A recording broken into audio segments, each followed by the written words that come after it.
was being ambitious, and the fact that I've stuck around for 27 years, I count that as an achievement, I should say. And whatever job satisfaction I've got out of it, that's the incentive. That's the added uh, perks, you could say. Uh, Thank you so much, Ajanta Dee, and I would just like to that such a brilliant and well explained answer. And I would just like to reverberate some of the points that you said here. That the organizational support is such a crucial thing to make women professionals function to their highest potential. And this is something which should be provided at all levels, all regions, and all countries as well. And balancing that home front and that work front is a very, very tricky and a challenging thing to do because expectations are there from all spheres of society. And when you are a woman professional, I think, regardless how successful are in your career, when you enter your home, there are duties to fulfill, there are duties to deliver. And it is commendable that for the past 3 decades you have done this, and it is sort of exemplary that both the fronts can be taken together and can be handled effectively and in a way that none of the other ones are going to suffer. So, if I come back here, you're talking about misogyny, you're talking about patriarchy, which is a sort of an inseparable characteristic of our culture. Perhaps no matter how much we try, it is still there, even in like if it's in a very nascent stage or even in a very sort of insignificant amounts. When you started journalism, so you have worked in various genres, but what I want to ask you that 1997. So before I realized that before me, women would only handle, the so-called easier beats like education or write feature stories. Where you could research, you could take time, you could go collect your information over days, and then come up with a nice uh, article. So I found that women were doing this kind of jobs, and I felt I was again that ambitious streak in me, you know that that would make me ask, because I started with the health beat. That was good enough, that was challenging enough, but then I realized that uh, there was one or two beats, namely crime and governance. These two beats were like uh, kept exclusively for the males, and I started, feeling curious, and that's when I landed myself in this beat. Of course, the organization supported me. I was allowed to go and go for news hunting to that grand old building, writers' buildings, as you know, the state's secretariat, which was by then, it was run by a left front government, which had established itself for more than 25 years by then. So I landed up there at Writers Building, which was that was where I was supposed to get all my news from. And the ground reality of that big building, that huge building, which is an architectural wonder in itself. But the ground reality there was the toilets were not suitable for women. Because not many women journalists were around to to ask for this basic need. So that was there, and one had to spend hours in that area. And then there was food also was not easily available.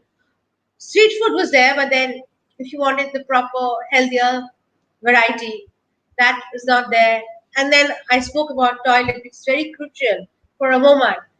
So all that was there, but the biggest challenge was getting news, getting information out of a government which was so well settled. And as they say, even Waterloo was a plug, because somebody wanted to tell somebody wanted to let out all those information. Even Watergate, sorry, Watergate. That's what I meant. So, so as there has to be that somebody who will want to give you all the information, and finding this kind of people in a government that is so well settled and well oiled, a machinery that is so well oiled, it wasn't easy. And the last thing they wanted to confide in was a woman. Even the union leaders, they were, happy to be the way they were, to go for one or two to organize protests against something that was happening in Vietnam or Russia or anywhere else, not necessarily nearer home. So they would organize these protests, but they were okay with the way the government was functioning. And getting stories out of this kind of structure was a huge challenge, all the more because one was a woman. So that was another, another uh, hurdle that I had to keep crossing, and then it was fun. And then while because the more difficult it was, the more enjoyable it was, so to say. I understand, and I believe that being a minority in number and going and doing this type of reporting must be a very, very, very, very challenging thing to do. And especially when you address such a sensitive issue like women's toilet and the toilet infrastructure not being compatible to that of a woman's need, it sort of shows that there is you know adequate. it's even if the infrastructure is there, what a woman needs is a clean toilet. It doesn't have to have, it doesn't, you don't need flashy tiles or very expensive taps or things like that. When the government changed, all that came, but the toilets were not clean enough for a woman to use, and that is something which India is not sensitive to, Yes, keeping toilets clean. So that this sort of things comes in the way when you are doing a job which needs you to be on the road, on the streets, or outside your office, where you have all these facilities in place.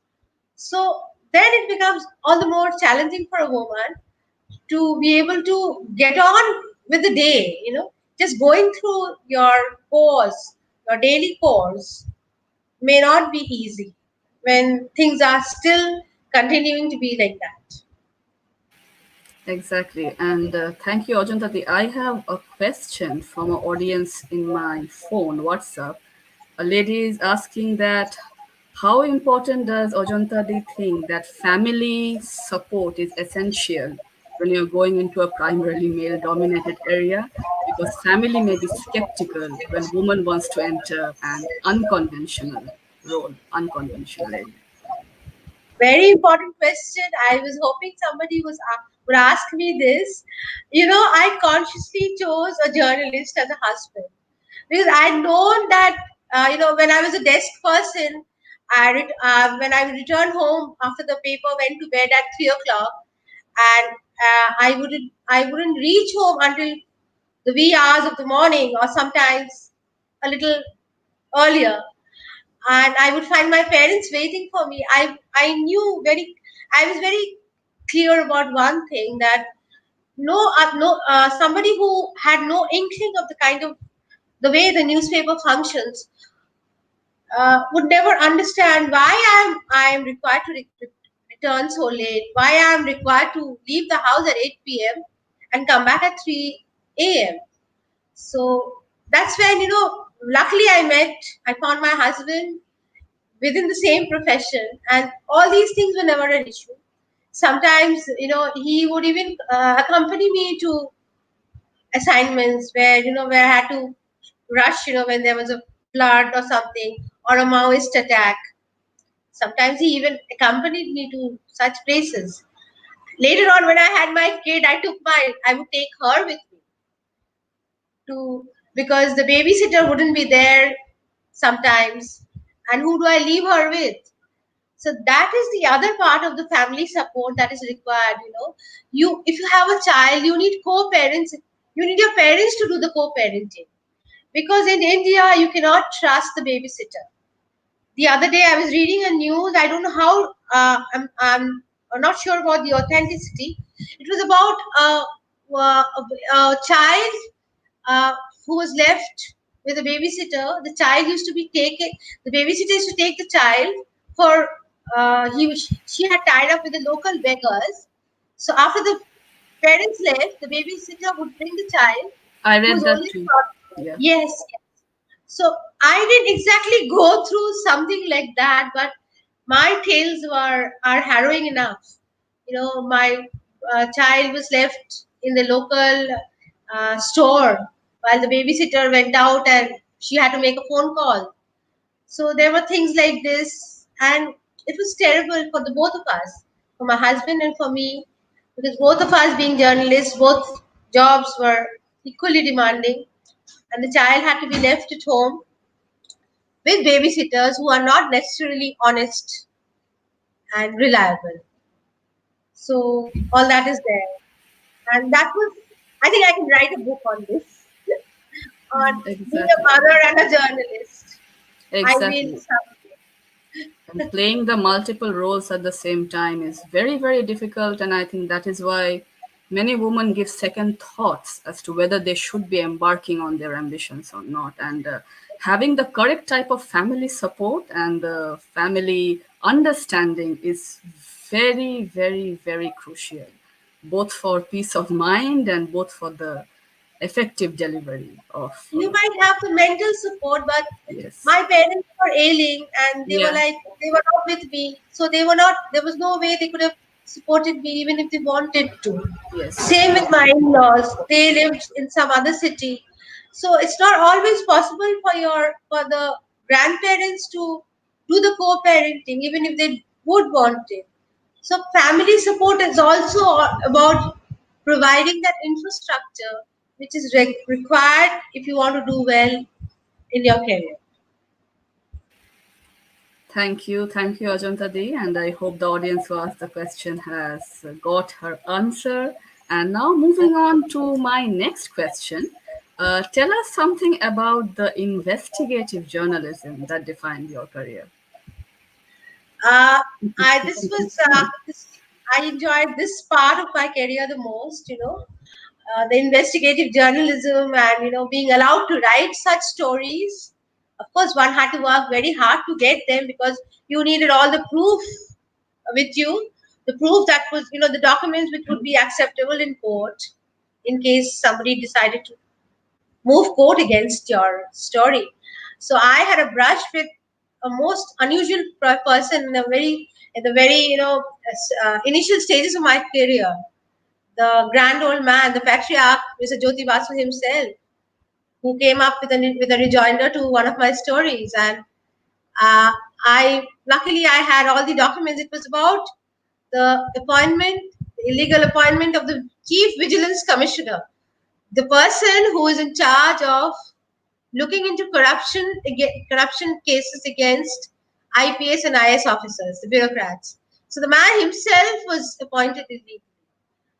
So that kind of story, and when statesman writes such stories, we had an editor, the maverick C.R. Irani. I don't know if people would remember him. He would come up with caveats based on such news stories. He would write his own columns. So by a very early age, I was the one who was bringing fodder for these caveats. So that gave me a different kind of high, very early as a in my career. And then I also remember one story where I used to go to the State Human Rights Commission, where you would get where all these cases against atrocities by police officers or those men in khaki, they would be registered. Of course, not even if the commission had all its proof and everything, it was very difficult to nail the cops because they were part of the same government, the powerful people, the powerful lobby. So there was this case against. There was one instance where the MLA's son had raped a minor girl, and that girl was hounded out of her village in North 24 Parganas. She had to go and take refuge in a relative's house in South 24 Parganas. So I traced that girl and we found her out. We wrote her story with all the documents that we had, because there was always this chance of being taken to court for writing such sensational stories. So eventually we came out with the story and nothing happened. I was nothing happened to me. That's what. And then there was an instance when, I don't know if anybody would remember him now, Mr. Kalimuddin Shams, extremely well known for his infamous for the kind of uh, for all the way he would function. So his portfolio was taken away because of our stories in the Statesman, and I was responsible for it. So these were, when I look back, these were the times when journalism was journalism, when you were also allowed to write such stories, because uh, the politicians, again, they also took them in their stride, and they wouldn't hold it against you for long. Thank you for giving such a candid and such a frank reply on that answer as well. And it was bold. I mean, whatever you said was bold, whatever you said was uh, really exemplary. I mean, and this type of investigative journalism, I think more women should be inspired to come and do things in this way or in these lines. And so, moving on to my next question, because we are today here in CMIG RRTC talk shows. When I was going through your bio, Ajanta Di, I found something really interesting, that your first story as a freelancer was on senior citizens itself. So, please tell us a little bit about it. Yes, when coming to think of it, I found it, I found it a very strange coincidence that such a thing should happen. I was looking uh, for a story idea, and I've been very close to my grandparents. I relate a lot to senior citizens, from the time I was a kid, because I used to spend a lot of time with my grandparents. I used to look after them because the elders in the family, they were busy with their own responsibilities. So so here I was looking for a topic, and then I realized those days the term old age home was just coming up. So I said to myself, why not check on these old age homes? What? So, and there was like it was an eye opener. I landed up one old age home which was set up in an under construction building, where all these elderly were made to live. They were paying for their upkeep, but they were living in rooms which were not even which were not even plastered properly. The windows were not complete, and they were living under such conditions because their family wanted them to stay elsewhere, and they were paying for everything. So the better ones comparatively were the ones run by the churches. You would know about one such home on agency Bose Road. Where we all know that the old age home on up Lower Circular Road, right? You can see it from the road. So these were some of the better homes, but most of them were run by NGOs and people who were who were doing it for commercial purpose, thoroughly for commercial purpose, and they were like in a miserable condition. So one fine morning, I had already found a job. I was already working in Telegraph for a month, and then I opened the newspapers in the morning on a Sunday morning, and it was a cover story of Miscellany, the Sunday Statesman, the old age home. Then I realized the importance of the topic.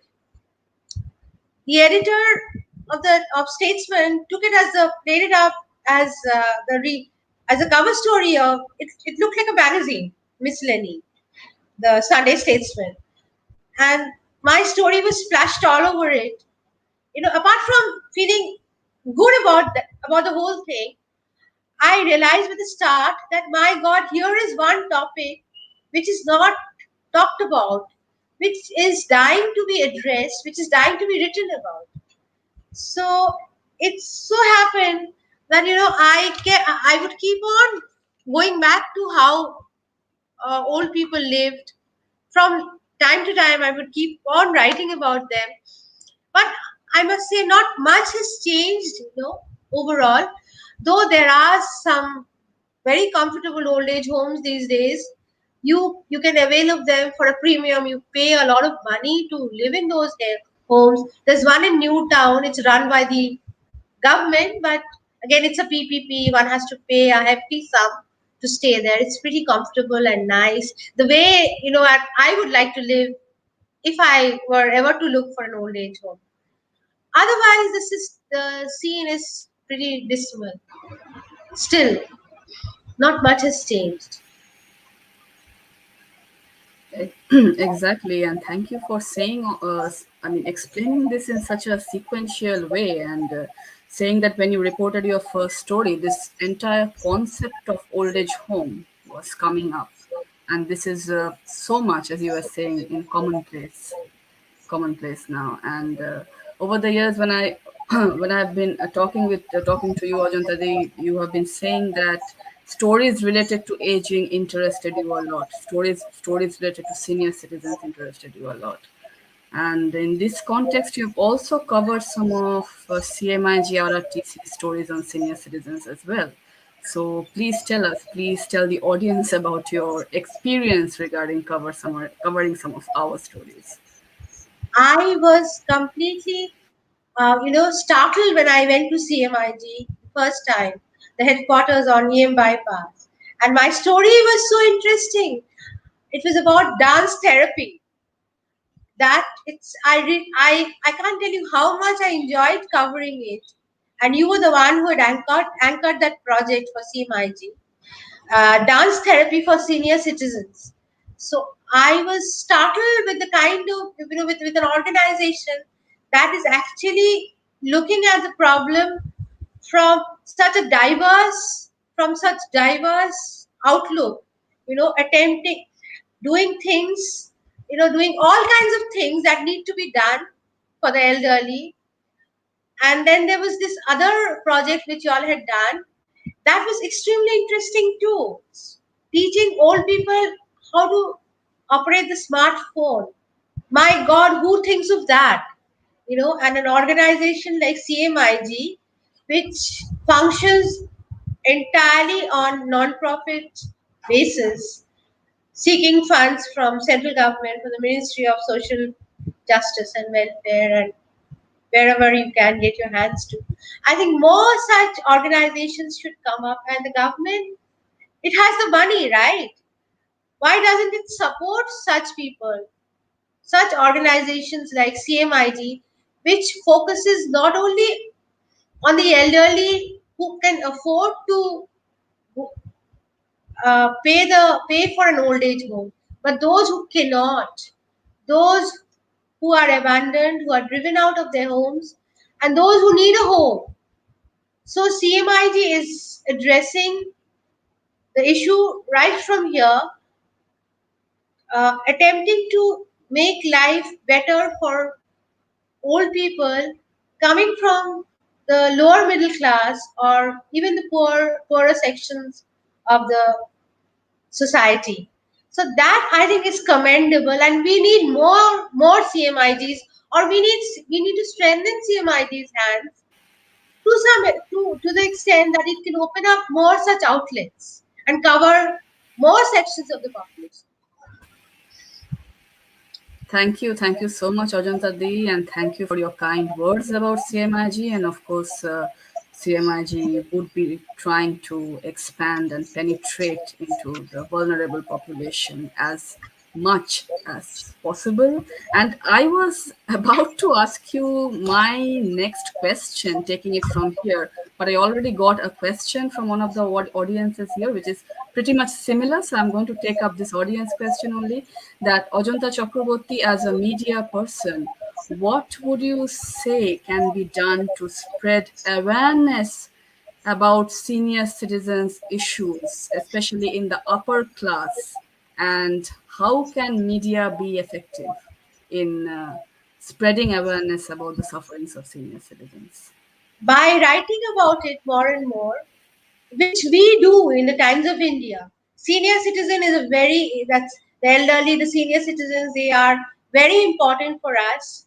We keep writing about them, we keep covering their plight. Only 2 days ago, when you must be knowing Calcutta is flooded and marooned Yeah, yeah, because of the yeah, weather conditions. yeah. So we came up with stories about senior citizens of golf breed and club Mm-hmm. road, Mm-hmm. which have been they have been living in those high rises. Most of them are retired elderly people. They can't even use the lift because the lift shaft has been flooded, and there is no power. There are prolonged power cuts, so they are like literally living under house arrests because their domestic helps are not able to wade through the water and come to their come to their aid. So we keep covering, whenever there is something, we always, whenever there's an issue, we always make it a point to take our camera to senior citizens. Okay, so it's COVID, it's waterlogging. What about senior citizens? How are they coping? That's what Times of India has been doing. Other media houses, not so much. But I don't blame them also because not much is being done for senior citizens. You need to write about positive stories also. You have to, that's something we call development journalism, because without development journalism there's no journalism. We don't go on writing negative things, but what we get to see in the media is that, one one of a one morning suddenly there's one instance of a senior citizen being thrown out of the house, or being abused physically, or being thrown out, abandoned by her children. So these are the stories that make to our television channels or the newspapers, and that's about it. Not much. There are no projects, and even the government doesn't seem to think much about the senior citizens. Look at the way the Mediclaim uh, premiums have been hiked Premiums. up. So everything is going, the policies are not senior citizen friendly. In fact, they go against the very existence of senior citizens. So I think the government should do more for senior citizens, and the media then gets to write about senior citizens. And if you can't, you can do it the TOI way. When there's a problem, when you're talking about everybody else, when you're talking about the child, when you're talking about um, uh, the working woman, whatever challenges she's going through, please turn to the senior citizens also, because our city, Calcutta, is becoming more and more senior citizen occupied, with the children going away to work, not much job opportunities left in the city itself. In fact, Salt Lake, where I live, is said to be the capital, senior citizen capital of Calcutta. And Calcutta, I think, is the senior citizen capital of India. I mean, because there are no jobs for the children to stay back in the city and look after their parents. So, all the more reason for all of us to write more, to take up more projects, to do things for the senior citizens, because they happen to be a very crucial and a very important, or a large number of the population comprises of senior citizens. Exactly, and thank you so much for the very well explained answer. And if I take it up from there, Ajantadi, when you mentioned in your response about reporting about senior citizens during COVID-19 and the pandemic, as we know, has wreaked havoc in the lives and in the well-being of senior citizens. Would you like to share some experiences of reporting about senior citizens during these difficult times? And I mean, not just in the professional, even in the personal front, if you want to share some experiences about the hardships you saw senior citizens go through during the worst time of the pandemic. This is the worst deal for the senior citizens. The pandemic has dealt the severest blow to them. As you know, they were dying. They were the ones who were dying when the pandemic broke last year. And I remember doing this story, this very positive story last year in July, where there's a home in Salt Lake. It's called Boidag, and senior citizens, they recovered from COVID. You know, and how did they do? How did they manage to do that? So this the state health secretary, Mr. Nigam, NS Nigam, himself was supervising the testing of 43 inmates living there, their treatment, isolation, and everything, and and all these 70 and 80-year-olds in that old age home, most of them were had comorbid conditions. There were cancer survivors. There were heart surgery patients who'd undergone heart surgeries. So among those who recovered were all these people, who were dying elsewhere. We were only getting news about such people dying of COVID. So that was a very very interesting and positive story that I did, and I'll tell you how I they managed it, because that this home is run by an NGO called Shaptadipa, which is run by wives of bureaucrats. So it's the so actually these underprivileged senior citizens, they belong to the privileged section of the society. They were being looked after by people who are privileged, who have the power and all the other kinds of benefits at their disposal. But what about the rest? I don't even know what happened to the rest of them. We don't even have records. I don't think nobody even had the time to find out what became of a whole lot of senior citizens who were stuck at home. Of course, we kept writing in Times of India. We kept every time there was a lockdown, the local trains were services was suspended. We immediately wrote about senior citizens having to do without their ayah, uh, their helps, their Caregivers, yeah. caregivers. So we kept writing about them, and even I wrote some of those stories, and it was horrible. All those sorry stories that one had to listen to, how they were managing or not managing actually, and there were many of them who died being locked up in the house because there was nobody to come and give them food. In Salt Lake, we had at least 4 or 5 such cases where the cops discovered after 3 or 4 days that the senior citizen living in a particular house had died because there was nobody to attend to him or her. So it was horrible. It still is. Even now, what they're facing now is this vaccination divide, because so many of them are immobile.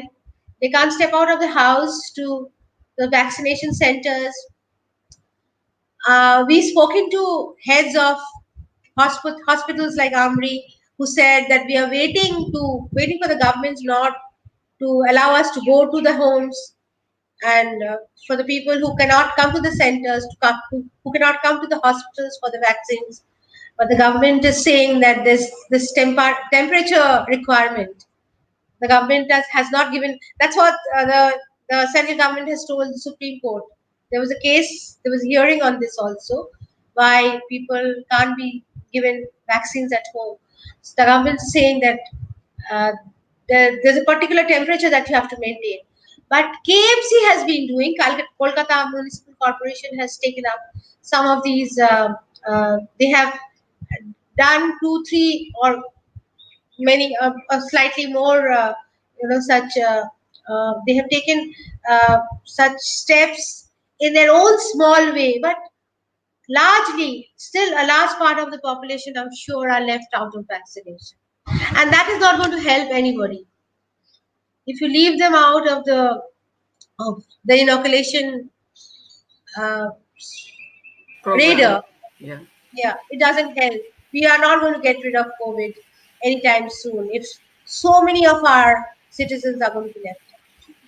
Absolutely. And this is, I think, one of the major challenges that senior citizens always have: microscopic representation in anything that is for the larger good or the larger benefit, be it inoculation programs, be it clinical trials, or be anything like that. And I mean, it was a heart-rending thing even to listen to the things that you were saying, Ajanta Di. I mean, what you saw with your own eyes and what you experienced during reporting. It is so heartrending. It is so, so sorry. And all we can hope that things would be getting positive and things would move towards a positive direction through collective effort in the coming days. You know, And the mental part of the problem is not even addressed, which is why I was so excited when you did that project on dance therapy, or when you thought of their mental condition, the depression that they were going through, because the physicality of it is it hits you so hard that it's a luxury to even think of the mental state of the senior citizens. It is, we can't even, we haven't even graduated to that stage. It is so horrific in India, the whole story of senior citizens. I don't know what is going to happen to them eventually, or to us, for that matter, when we become senior citizens, because there is no state support absolutely. And the children, the sons and the daughters, they have to go leave the cities and go out and work elsewhere. They can't be expected to become the caregiver for for their parents for life. So the middle, we have to find the middle path, somewhere. We have to be somewhere in the middle, where the government can meet the families halfway and do something for senior citizens, for the citizens of the country. We keep forgetting that they are the citizens of this country, by bracketing them as senior citizens, as if they are like I said, that my headline in that story, pushed into a corner. So that gives you an excuse to push them into one corner. By the moment you call them senior citizens, okay, they're no longer in the mainstream. That sort of attitude is going to land our country in deep trouble in the thank years you, to come. thank you, thank you for spelling it out so beautifully, absolutely. And to integrate them to the mainstream and to direct adequate resources to their well-being is something that is the call of the hour. And I think, as we had even discussed earlier, that there's a lot of stigma associated with even like they don't want to speak up about their sorrows and their sufferings as well, especially if like they're facing abuse from their own offsprings or from the next generation. It is something that seniors, especially in the higher socioeconomic strata, don't want to share and don't want to spell out. We really hope on this note, and we would like to emphasize that through collective effort, we can bring further changes and positive changes to the lives and to the well being of senior citizens. Thank you so much, Ajanta Di. We are almost towards the end of today's program, but I had a lot of questions coming through WhatsApp. I'm just going to quickly take up two of them before we conclude today's session. One is, I think you briefly touched upon. Somebody is asking, has Indian journalism become more diverse and inclusive over the years? Uh, I guess so. I guess so, because India is going through a lot of change, which is not what something we look forward to. And journalism, is only a part of the society. So if democracy when democracy suffers, the biggest its most important pillar, which is journalism, it is bound to suffer. Thank you. Thank you. And the last question, I'm going to take this up because I feel it's a very, very important thing. It's like, what is your advice to the young woman aspirants who want to step into the field of journalism and want a successful career? Just be yourself. I think Exactly. women are better disposed as journalists, because women are high on EQ rather than IQ. EQ is what is ruling the world now. So women have it inbuilt in them. So with their sensitivity, with their that inner eye, Durga's third eye, we all have it in us. Okay, so we can see a lot of things which are not, we can read between the lines, and then we go deeper into it, and we being, I think most women are exceptionally sincere. They do their jobs. They do their jobs. All kinds of jobs. Whatever they do it rather seriously and specifically. So they are equipped to be better journalists. Only problem is the society. So if they have families supporting them, there's no stopping them from being the best journalists out there. Or or the sad part is, you have to often to go up to do very well as journalists. You might not want to be a mother or a homemaker, or a, sorry, not or a married person, because the two necessarily don't gel. So that crisis is there. When you want to do both, make sure you have a supporting family, you have the right infrastructure, then there's no stopping you. Thank you so much. And all women, I think we have the third eye, and we are all capable of fighting all odds and reaching our dreams and reaching our destination. It was an absolute pleasure to have you in today's show, Ajanta Di, a part of CMIG RRTC talk show on Onna series. Thank you so much for coming today. To the audience, I hope that you got the answers that you're looking for to some of your questions. And those of you who told me that we are going to miss the live show, we will catch up on the recorded one. Please do not forget to see the recorded version of today's talk show. And today we had in house Ajanta Chakraborty, veteran journalist, a woman who stands tall in a man's world. Thank you so much, Ajanta for joining us today, and hopefully we'll have the chance again to chat sometimes in the future. Thank you, Thank you everyone. for having me here. Thank Thank you you. very Thank you. Thank you. Thank you, everyone. Thank you. And we are going to see you again in our next talk show, a part of CMIG RRTC talk shows. Thank you, everybody. Thank you, Ajanta Thank you. Thank you. Goodbye.